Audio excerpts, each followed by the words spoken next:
Yep. Well, the health things actually was brought very close to home. I say about 3 months ago, I was kind of almost diagnosed borderline type 2 diabetic as well, because just basically years of working in kitchens, and believe it or not, chefs have probably the worst diet there is in any profession. Surrounded with food all day, the last thing you want to do is either take out or just eat nothing, which sometimes can be even worse. So no, I've been kind of working on it now the last 3 months. And it's been different. It's been very, very challenging, but I'm using my own experience in cooking and trying to get as much flavor, trying to make it taste as good as possible. Because at the end of the day, you want to come home to a nice meal. You want it to taste right. You don't want it to be, eaten air, like what I always thought about healthy food kind of was, because I've always used butter, butter and everything, like everything's cooked in butter or olive oil and high sugar and seasoning as well, which is one thing. One thing that I have learned throughout the whole thing is getting the very best out of each individual ingredient that you're cooking. Maybe you could be sauteing onions, maybe for a sauce or something like that. It's sauteing the onions to get out the natural sugars.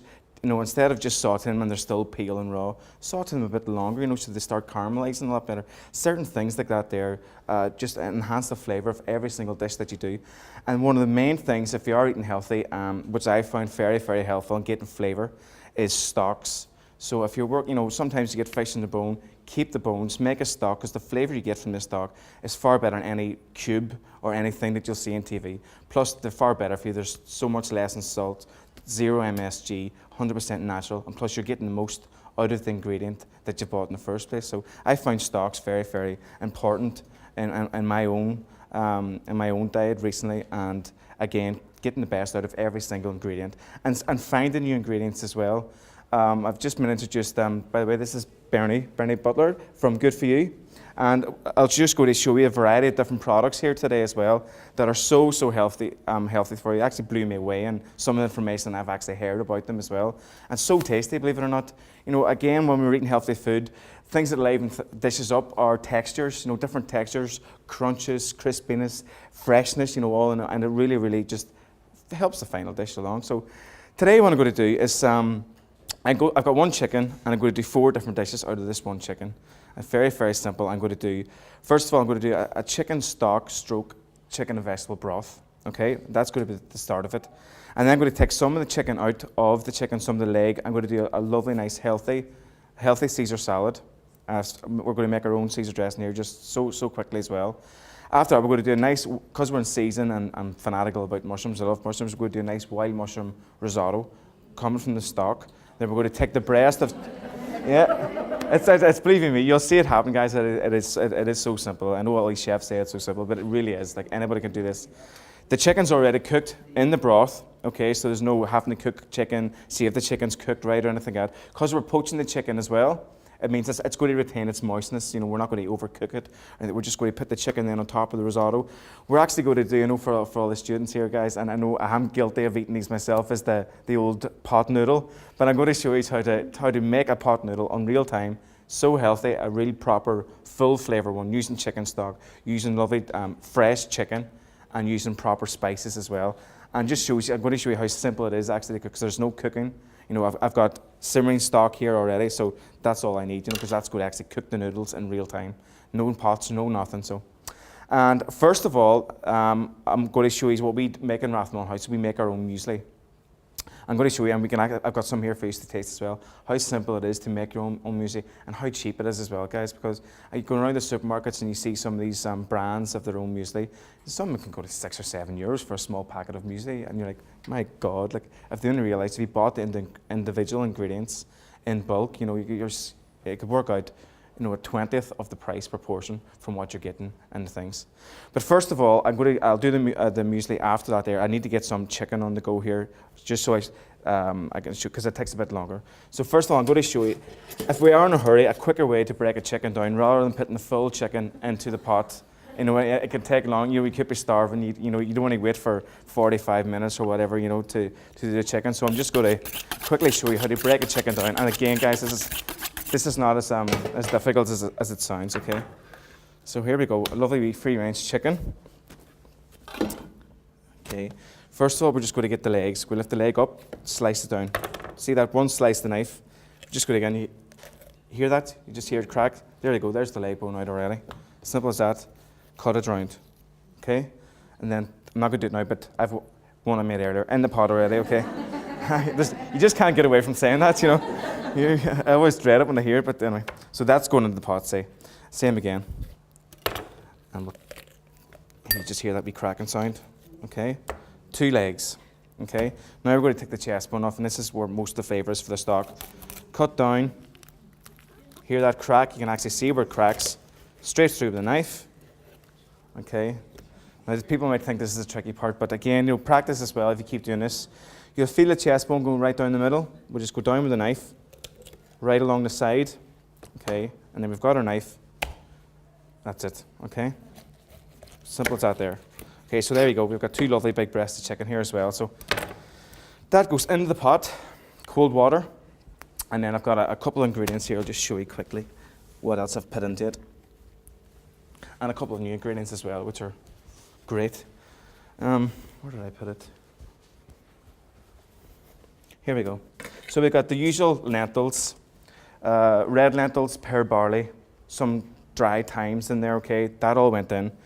And here we have some just carrots, courgettes. Again, you could have whatever leftover veg there's in the fridge, even tomatoes. Throw tomatoes in if there's peppers. You know, it doesn't have to be your stereotypical vegetable soup that you get in every bar, restaurant, whatever. You know, it's up to you. And again, seasonality can change for season. This time of year, you can go for your root vegetables, your parsnips, your turnips, and whatnot. In summer, it can be courgettes. You know, it can be dried beans. It could be cannellini beans that you can buy already cooked, different types of lentils. You know, again, whatever you like, you can throw it in. So I'm just going to add these in now. We'll just cook this while we're here. And again, things don't have to be diced up fanatically, you know, at the end of the day, it is a soup. Okay, so that's that on the go. I already have some onion and celery in there as well. And I'm just going to finish it then just before we eat it then with some of the fresh herbs. And again, another thing that we can put into this soup is the lentil bean shoots again. Bernie, you want to tell us some things about these here? We'll pass them about as well. I just want to say thank you to Kelan for inviting us along. We're a health food company and we're from Sligo.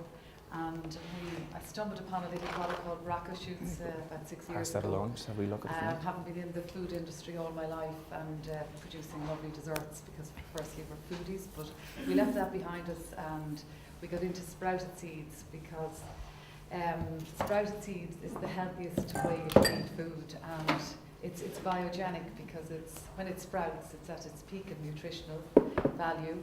And when the green sprouts or the broccoli, the green sprouts, we'll talk about those later. This particular one is a mix of lentils, peas, and beans. And what this is wonderful for is adding bulk to soups, stir fries, salads, and into wraps, or, you know, when you can add it to kind of different sauces. But we particularly like it in, as I said, the stir fries and the soups. And what's wonderful about it is it's a wonderful source of fibre. So for people who are on vegetarian diets, they can actually eat this and really, you know, get that wonderful digestible. It's wonderful for the digestive system. So that's on the lentil, pea and bean. But while I am here, I just might tell you about the other sprouts for 1 minute, because the green sprouts, like rocket shoots, 6 years ago there was research published on rocket shoots, and that's what really kind of motivated us as a family to go into this business. My daughter's a nutritionist, so we come from a food background, and particularly the health aspect of it. It had 50 times more nutritional value than mature broccoli. It had published research that claimed that if you consumed quite a bit of it actually over a fortnight, but it was 100 grams over a fortnight, that you would reduce the DNA damage caused through just living and the destructive DNA damage that is caused.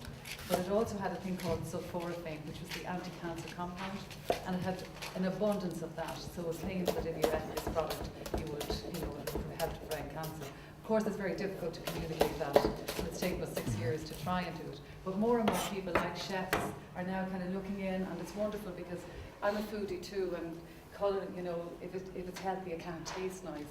So we've kind of had that dilemma for 6 years. So now we're trying to say to people, actually, just bring a little bit of it into your diet, try and incorporate it into your diet, and you'd just be blown away by the results, in terms of the health aspect to it. So And again, for as a chef as well, this is kind of a new ingredient for me. So it's different flavors that I'm not really used to. So no doubt I'll be picking Bernie's brains over the next couple of months and see what's new and innovative dishes that we can come up and incorporate in these products as well. So anyway, so I'm going to start this risotto now because I'm going to try and cook this risotto, fingers crossed, in real time as well. So here I've just chopped up a bit of celery, a bit of leek, a bit of onion. And again, like as you've seen there, I just had a bit of celery left and a bit of onion left. Just throw it under the soup. It's it's going to break down into nothing anyway.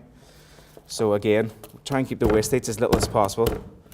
So there we go. I'm going to start off then. I've got a bit of oh, by the way, I've got this rapeseed oil. We used it. This is actually made in Donegal. Oh. So it's in Rathmullan, and it's a great product, very, very healthy product, a great alternative to olive oil. It can be used so diverse. Since this came into the restaurant, it's been one of the only oils actually used now in the restaurant. It can be used from dressings to sealing meat to stir fries, which with olive oil is a big no-no because it's quite bitter and stuff like that. And again, look, a beautiful like golden amber colour on the plate for dressings as well. It just looks looks great on a white background, So again, they're starting to sell this a lot more throughout the country, and us in Rathmullan House ourselves, we try and do our best for our local community and trying to have every single thing that we use in the restaurant sourced in Donegal. So it's proven difficult, but yeah, it's a great product, guys. So you should look out for it. So I've got that in the pan. I'm not going to do no butter. Doesn't really need it. I've got a bit of onion, celery, leek. Thank God, if it didn't hear that sound, we'd be here for a while. So and again, a bit of garlic. If you like garlic, put in loads. If you don't like garlic, it doesn't necessarily have to have it, okay?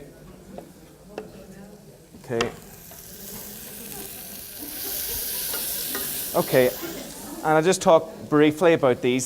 These are dried mushrooms that I've just soaked earlier on. A lot cheaper than the mushrooms, and again, it gets you away from the normal button mushrooms, which I think are absolutely a crime against humanity. If you try the other different varieties of mushrooms that are actually out there, dried ceps, dried trumpets, dried morels. This is just your mixture. You've got your shiitakes, your oysters. They have chestnut mushrooms as well. So again, I've soaked these earlier, give them a little wash through. And what we've made already, just by soaking these, is we've made our mushroom stock. Okay, so we're going to incorporate a bit of mushroom stock plus the chicken stock, which we've made already here. So I'm just going to throw in a couple of these. Sorry, what do you soak them in? Just water. Just warm water. That's all, just warm water.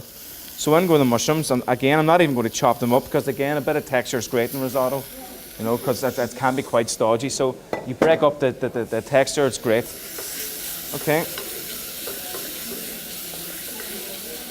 So we're just trying to get a bit of flavour. No, actually, if you pour boiling water over them in 5 minutes, you can basically eat them. All we're doing now is cooking them, just trying to release out a wee bit more of that flavour. Okay, so we've got that on the go. We're going to give a little splash of white wine. If it's lying in the house, you just don't drink it all. This will just bring out a lovely sweetness to the dish as well. So we reduce that down. And while that's reducing down then, we're going to put in some of the borio rice. The borio rice is just as cheap as long grain rice. It's not expensive at all. If you actually read the price of some risottos in some restaurants, you'll be actually blown away because this is so cheap. And again, this is all from the one chicken as well, guys. We haven't even added chicken stock to this or anything yet. So I'm just going to put in for small, about a cup, not even a cup. If it's for a cup, would almost do, along with the chicken and mushrooms, 1 cup would do 2 people. So it's simple as that. Okay, so we're going to let that there work away. And quickly now, I'm going to show you how easy it is to do the muesli.